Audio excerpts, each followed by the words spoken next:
American pop singer-songwriter na si Katy Perry may pa-comeback sa bago niyang single at music video na ilalabas ngayong July 11.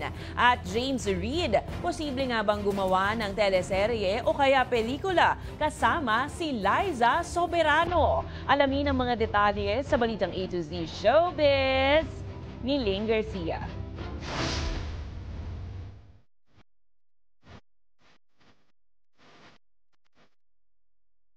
Katy Cats, magtingay! Dahil may bonggang comeback ang American singer-songwriter na si Katy Perry para sa kanyang bagong music single na Woman World.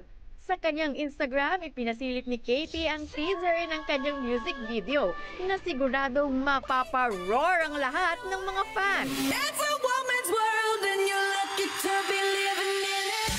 Nakatakdang i-release yan ngayong July 11, American time. Kasunod niya ang paglabas ng music video sa July 12. Maliban dyan, ilalabas din ni Katy ang kanyang new album na 143 na may 15 tracks sa September 20. Exciting, di ba?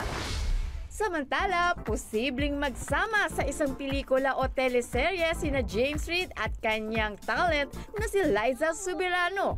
Sa isang panayam, sinabi ni James na may mga upcoming project na nakalatag para sa kanya at may posibilidad na makasama niya si Liza sa isang acting project.